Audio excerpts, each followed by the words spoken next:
Au sommaire de cette édition, le président de la République est à Abu Dhabi. Professeur Alpha Condé aura des échanges avec les autorités sur la coopération. Les chutes d'eau du barrage de Tenkiso sont impressionnantes. Le visiteur est fasciné par la beauté de la nature et le vieux barrage qui continue à donner du courant malgré son âge. Au sommaire encore, fini la 3e édition des Olympiades scolaires. C'est le lycée Bonfi qui remporte le premier prix. Le ministre Moustapha Naïté apprécie l'initiative. Mesdames et messieurs, bonsoir. Merci de votre attention et bienvenue dans cette édition. Le président de la République, professeur Alpha Condé, est arrivé ce matin à Abu Dhabi. Vous voyez donc en image aux Émirats Arabes Unis. Le président Alpha Condé répond à l'invitation des autorités. Cette visite s'inscrit dans le cadre du renforcement des relations de coopération entre nos deux pays. Sanassi Keita, notre envoyé spécial, reviendra en détail dans nos prochaines éditions d'information.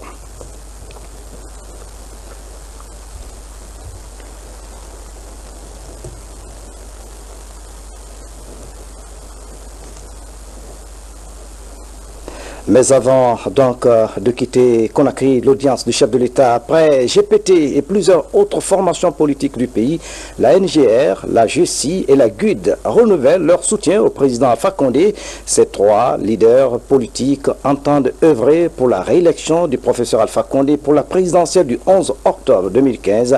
Marie-Angélique Bangoua commente ces images.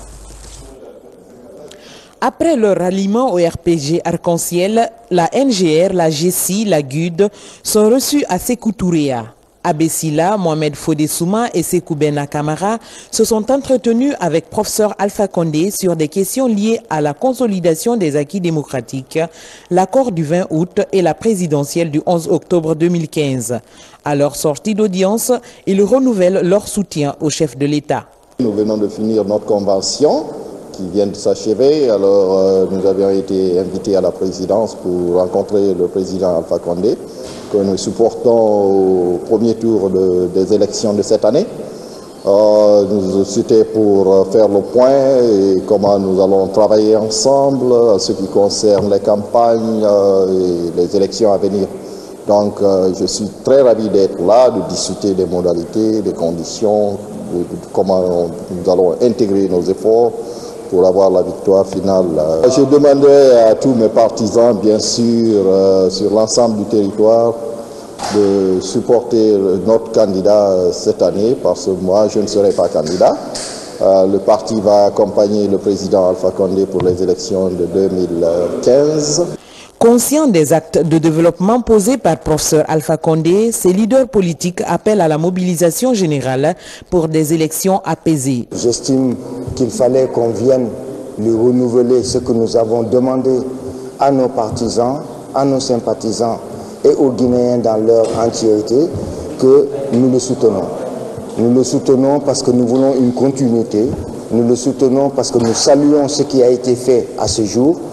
Nous le soutenons pour préserver la paix sociale, pour ensemble engager le combat pour le développement de ce pays, la concorde nationale, en tout cas tout ce qui peut réconcilier les Guinéens et les mettre les uns avec les autres afin que nous puissions tourner le dos vraiment à toutes nos tares congénitales.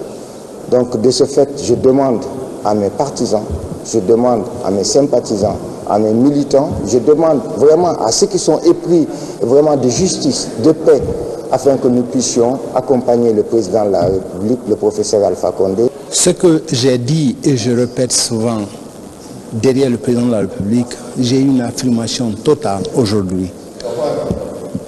La politique est là, mais la volonté de chaque président, c'est d'aider le pays dans le sens du développement énergétique.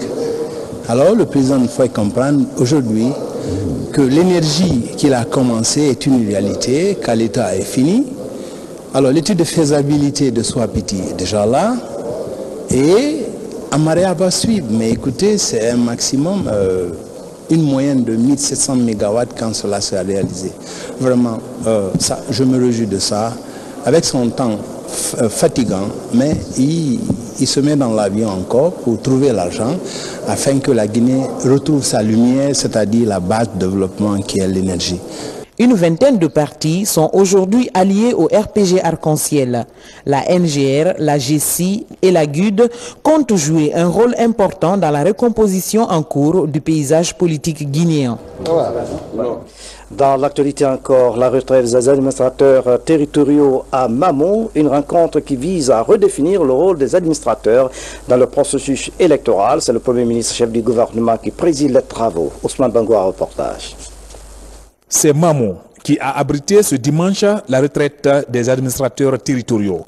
Cette rencontre d'échange d'expériences entre les 8 gouverneurs des régions administratives et les 33 préfets du pays devrait permettre aux participants de s'approprier des nouveaux principes cardinaux de l'administration territoriale.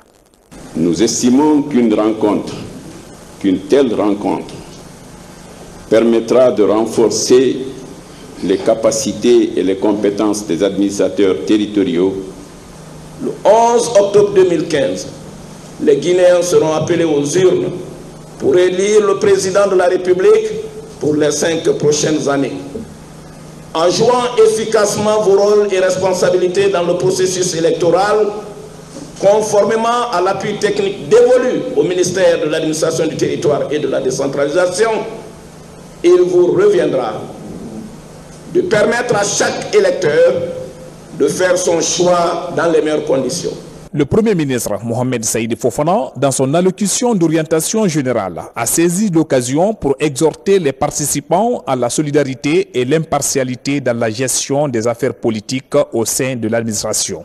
Je voudrais à présent vous confier le message que le président de la République, le professeur Alpha Condé, m'a chargé de vous transmettre. Mesdames et messieurs les gouverneurs, mesdames et messieurs les préfets, vous savez et nous savons que vous êtes à vos postes respectifs mes représentants personnels et exclusifs. Vous êtes à ce titre dépositaire de l'autorité de l'État, représentant de chaque membre du gouvernement et de l'ensemble du gouvernement.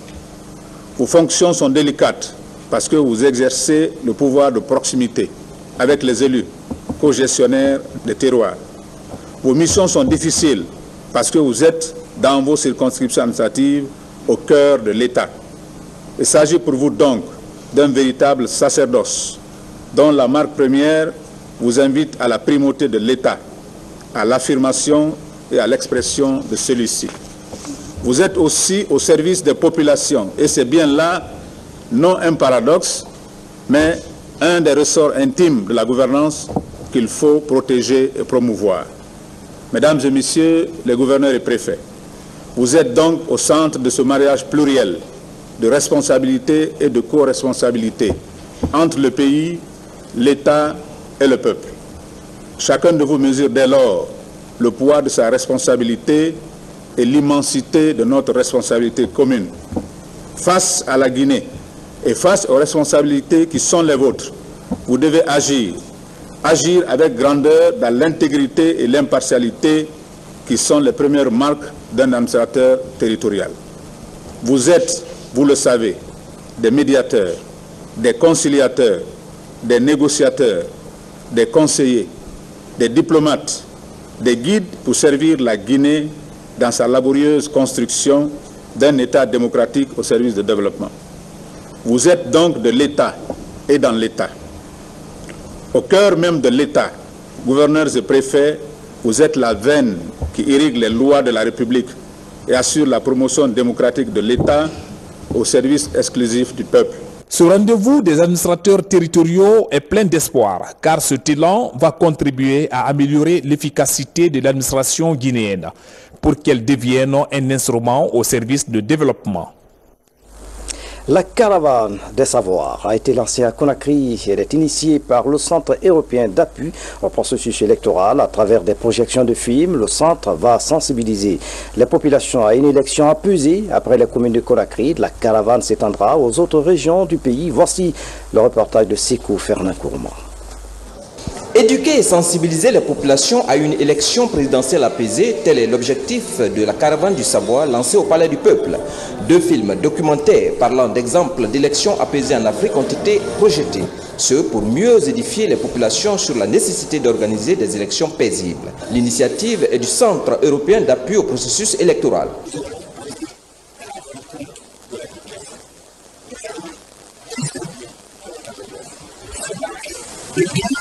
filme, et donc on amène le cinéma dans les provinces, dans les régions, dans les préfectures de la République de Guinée.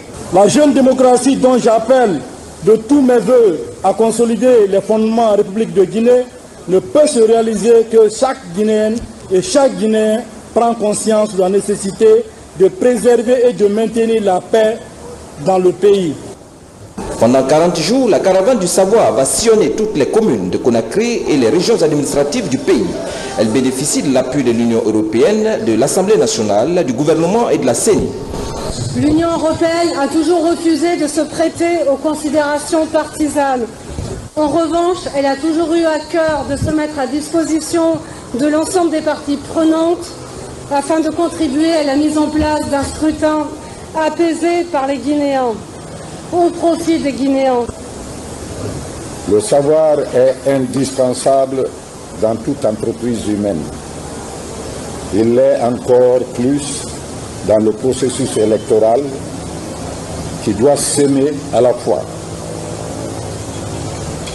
la démocratie, la bonne gouvernance, le développement, mais aussi la paix et l'état de droit. Dans le cadre de l'appui financier au processus électoral en cours, l'Union européenne est déjà suffisamment impliquée. Elle compte dépêcher dans les semaines à venir une mission d'observateurs en Guinée. Direction Freetown avec la mise en route du projet Big Mega et des CDR d'analyse de données. Ce projet vise à prévenir les épidémies et les catastrophes dans la sous-région à travers les NTIC. Un logiciel d'application a été mis au point pour mieux sécuriser la santé des populations. Suivez le compte rendu de notre envoyé spécial Mahamoud Bari. Désormais, le projet Mega Big Data est disponible ainsi que des CDR d'analyse de données. C'est un logiciel de collecte et d'analyse de données numériques. Il permet aux États de contrôler les mouvements des personnes, de planifier des actions et prévenir les épidémies ainsi que les catastrophes. C'est un paquet de recherche mis en œuvre par l'Union internationale des télécommunications qui multiplie les approches pour tirer davantage profit des TIC. Avec l'apparition du virus Ebola en Afrique de l'Ouest, la valorisation des données numériques est plus qu'indispensable pour sauver des vies. Tous les ingrédients qui rentrent dans la construction de ces mégadata existent chez nous. Nous avons aujourd'hui au niveau de l'autorité de régulation et au niveau de l'ensemble des opérateurs les CDR. Ce qui reste à faire, c'est de prendre l'application développée par l'Union internationale des télécommunications, avoir des serveurs que nous allons installer en Guinée pour bâtir cette grande base de données que nous allons essayer de gérer, mettre les résultats à la disposition de l'ensemble des structures de développement, que sont le ministère du Plan, le ministère des Travaux publics, le ministère de la Sécurité, le ministère de la Santé, et avoir des passerelles entre nous et les pays voisins pour qu'on puisse échanger des informations, suivre les flux migratoires au niveau de nos frontières et ensemble développer des politiques d'intégration pour la protection de l'environnement. Le Libéria, la Sierra Leone et le Sénégal sont aujourd'hui couverts par la fibre optique. La Guinée, quant à elle, s'active à dérouler son backbone à travers le pays. La fin du projet permettra le partage des infos avec les autres États et à moindre coût. Il faut que nous soyons proactifs. Ils ont conçu un logiciel qui va nous permettre désormais de collecter très rapidement les informations, les stocker et les traiter. Donc ça va être un outil, un instrument important pour les structures sanitaires pour pouvoir protéger nos populations. Aujourd'hui, la nécessité de briser la fracture numérique s'impose à travers les TIC, un plan d'urgence de télécommunication et un système d'alerte précoce devraient être disponibles. Les NTIC ont joué un rôle très important dans le cadre de la lutte contre Ebola. C'est à partir des outils techniques que l'information a pu être circulée, que l'information a pu être disséminée et que des contacts ont pu être tracés, ont pu être retrouvés, des cas suspects ont pu être retrouvés. La rencontre de Freetown a permis de redéfinir les rôles, surtout en matière de TIC, dans la lutte contre les épidémies, les catastrophes et la sécurité transfrontalière. Mahamoud Bari, merci pour ce compte-rendu. Ici à Conakry, lancement cette semaine des festivités de la 6e journée de la Société guinéenne de gynécologie. 2 jours de travaux ont permis aux spécialistes de la santé maternelle et infantile de plancher sur la performance de nos structures de santé et de faire des propositions visant à protéger davantage la mère et l'enfant. Ali Badara Condé nous fait le point. C'est une rencontre scientifique pour marquer le début des festivités de la 6e journée de la Société guinéenne de gynécologie et obstétrique.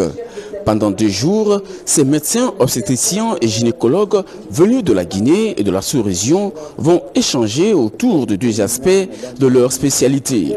Il s'agit de la mobilisation avec tous les acteurs sur les pratiques obstétriques en République de Guinée et l'action pour résoudre les vrais défis qui assaillent cette branche de la médecine. Cette manifestation scientifique qui entre dans le cadre des préoccupations de la fondation que dirige avec maestria Madame la Première Dame de la République de Guinée, constitue un moment de partage, d'action et de solidarité. Pour nous, ces journées arrivent à point nommé, car intervenant à un moment où le gouvernement est résolument engagé à réduire la mortalité maternelle et néonatale par une prise en charge adéquate de la femme durant la grossesse, pendant l'accouchement et le postpartum. Selon les statistiques, en Guinée, la mortalité néonatale se trouve très élevée, d'où l'implication de la fondation de la Première Dame de la République, Adjedjene Kondé. C'est avec beaucoup de plaisir que je représente la Première Dame auprès de vous aujourd'hui pour pouvoir apporter ma modeste contribution aux journées obstétriciennes de Conakry qui sont organisées à un moment où notre pays sort d'une épidémie dévastatrice sur tous les aspects de la vie sociale et économique de notre pays. Nous savons tous que le corps médical a payé un très lourd tribut à cette maladie. Je voudrais donc rendre un vibrant hommage à tous ces vaillants soldats de la santé morts sur le champ d'honneur. À travers ces retrouvailles, ces praticiens de la santé maternelle et infantile débattront d'autres sujets de développement, à savoir l'évolution technologique, l'essor des ressources humaines, l'environnement et la globalisation de la prise en charge sur les causes des décès maternels. En plus bref, 200 agents de santé viennent de suivre une formation dans le cadre de la prévention et la riposte à toute forme d'épidémie. C'est une initiative du gouvernement guinéen avec l'appui de la coopération française. Le reportage de Amadou Touré dans nos prochaines éditions. La Croix-Rouge guinéenne vient d'élaborer son plan stratégique de 2015-2020. Ce plan vise à expliquer aux partenaires les priorités de la Guinée dans le domaine de la santé. Abdul Aziz Baldé a suivi la rencontre. Après l'élaboration d'un plan en 2007, la Croix-Rouge guinéenne valide un autre plan, cette fois-ci appelé plan stratégie pour l'année 2015-2020. Ce plan d'orientation a pour but d'expliquer aux partenaires les priorités de la Guinée dans le domaine de la santé pour les 5 prochaines années. Ce nouveau plan stratégique devait donc permettre à la Croix-Rouge guinéenne de fixer ses priorités pour les 5 ans à venir, mais aussi d'avoir un outil de communication avec les autres partenaires du mouvement. Si le président de la République guinéenne est en train de soutenir la Croix-Rouge guinéenne, il faudrait qu'il sache maintenant quelles sont des planifications pour 5 ans pour la Croix-Rouge guinéenne. Donc c'est un plan, une société nationale qui n'a pas une planification, ce n'est pas une société nationale. Le plan permettra à la Croix-Rouge guinéenne de jouer pleinement son rôle d'auxiliaire des pouvoirs publics.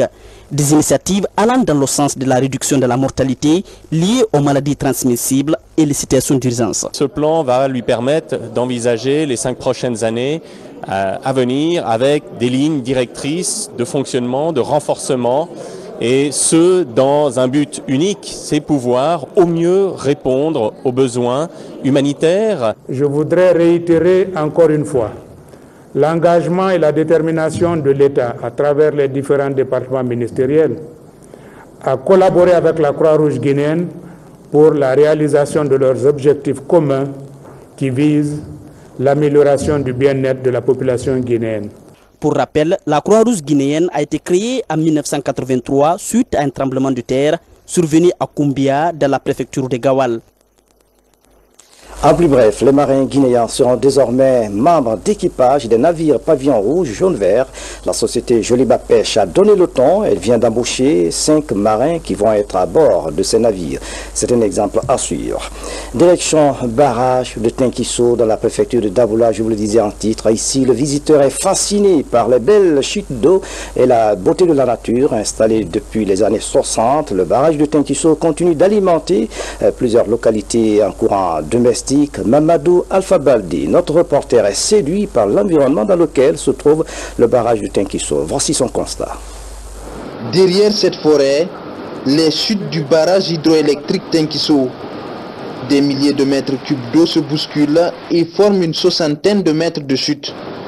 Le spectacle force l'admiration et impressionne les visiteurs. Si nous détruisons nos forêts, cette merveille-là, on va la perdre un matin. Voilà un lieu touristique remarquable dans notre pays. On peut avoir beaucoup de devises à travers ça, parce que vraiment, c'est rare de voir ça dans un pays. L'abondance d'eau dans le fleuve dépasse de loin les capacités de retenue du barrage construit en 1970. La santé du Tinkisso est attribuée aujourd'hui à l'entretien des forêts le long du fleuve et dans la préfecture de Daboula. Les chutes du Tinkisso, ça c'est une forêt classée étatique, les chutes du Tinkisso. Donc ça a été classé depuis le temps colonial. À cause des chutes là, donc la forêt prend le nom des chutes du Tinkisso. Donc c'est une forêt que nous protégeons intégralement, parce que notre devoir c'est de protéger intégralement des forêts classées étatiques. Réalisé pour produire du courant électrique, le barrage de Tinkisso est aussi un site où le visiteur ne s'ennuie jamais. Alpha, merci pour ce reportage. Les acquis de la gouvernance, Alpha Condé. La question était en débat à l'université Kofi Annan, ici à Conakry. La rencontre a permis aux étudiants de mieux s'informer sur les résultats de 5 ans de gestion du président Alpha Condé. Un reportage de Mamadi Terna-Kamisoko. Ils sont des jeunes cadres de l'administration, des diplômés sans emploi, mais aussi des étudiants.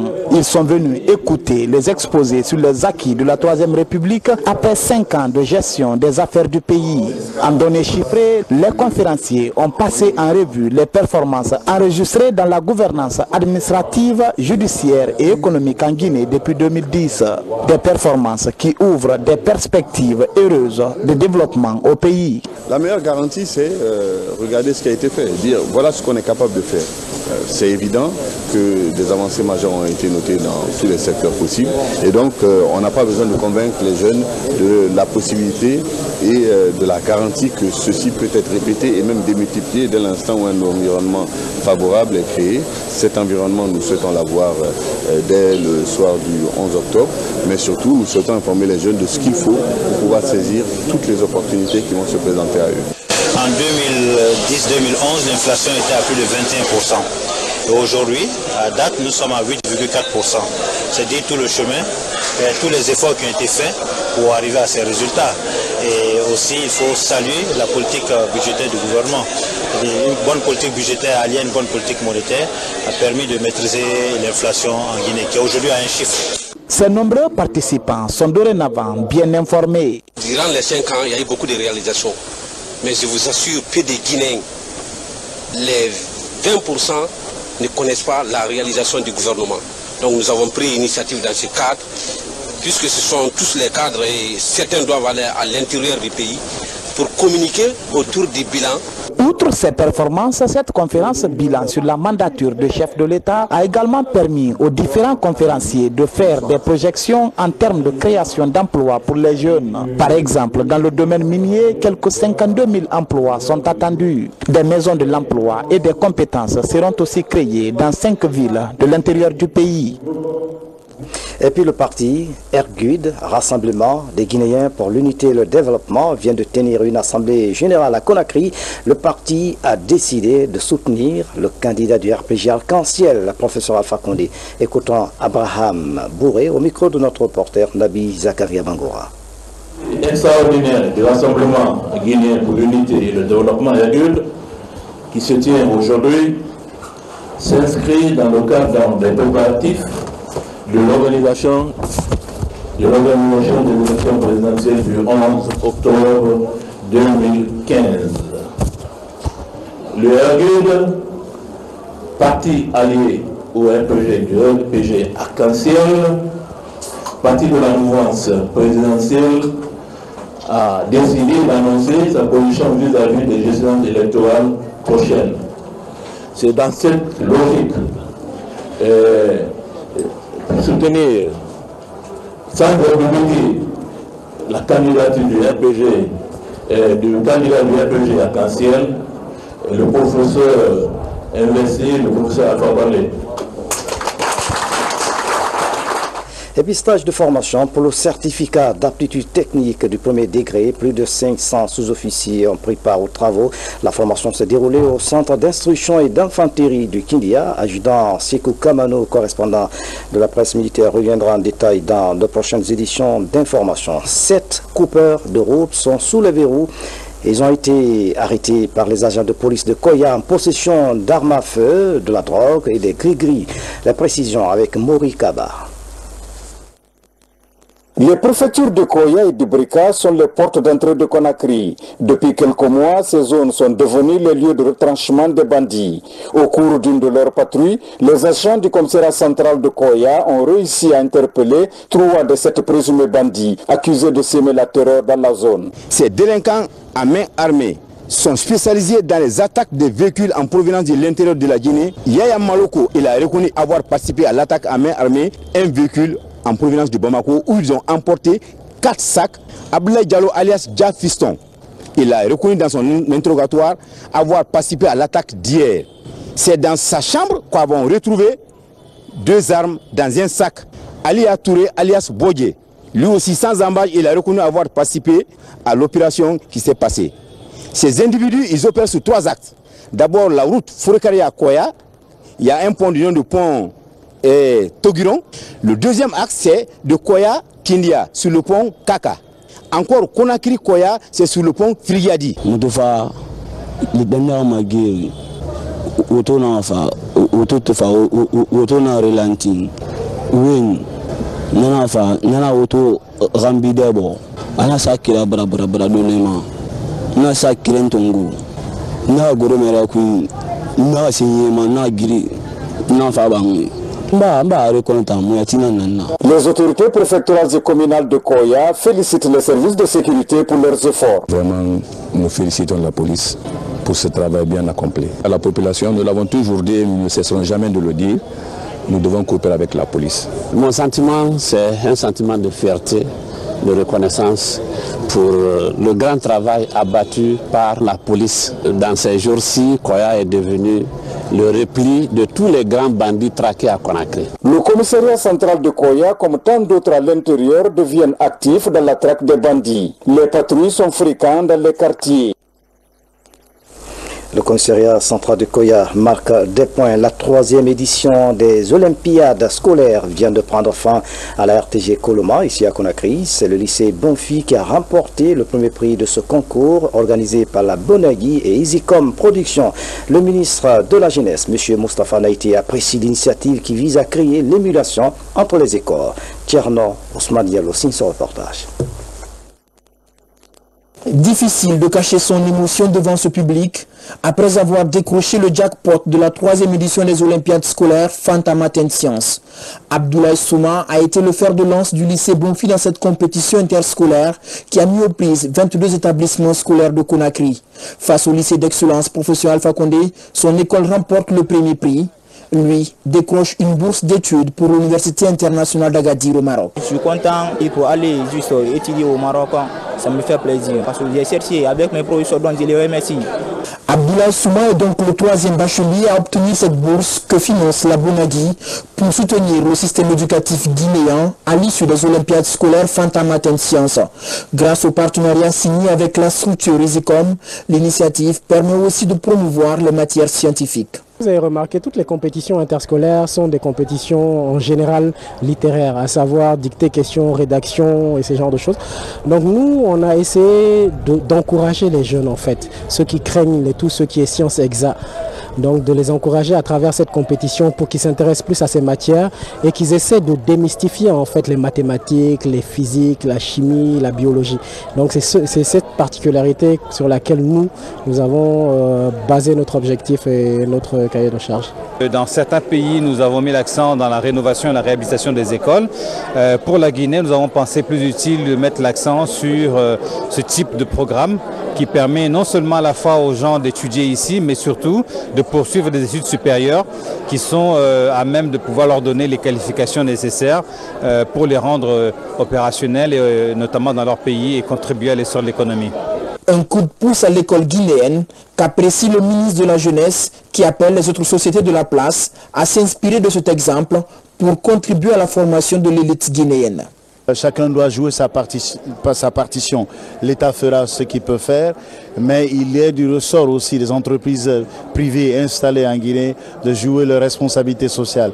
Et aujourd'hui, Bonagui, comme beaucoup d'autres entreprises sont en train de le faire, de faire en sorte que cela soit, si vous voulez, un devoir pour accompagner la jeunesse guinéenne, pour accompagner le développement du pays. En tout cas, nous disons félicitations à Bonagui et nous appelons d'autres entreprises à emboîter dans le pas par rapport aux initiatives privées que pourront avoir nos compatriotes. Avec cette victoire, le lycée Bonfi est la 3e école à inscrire son nom au tableau des établissements scolaires lauréats de ce concours, après le lycée 2 octobre et le lycée Sainte-Marie. La 4e édition du concours Fanta Maths & Sciences aura lieu l'année prochaine. Voilà, mesdames et messieurs, c'est la fin de cette édition. À tous, merci de nous avoir suivis. Excellente soirée, où que vous soyez dans le monde. À bientôt.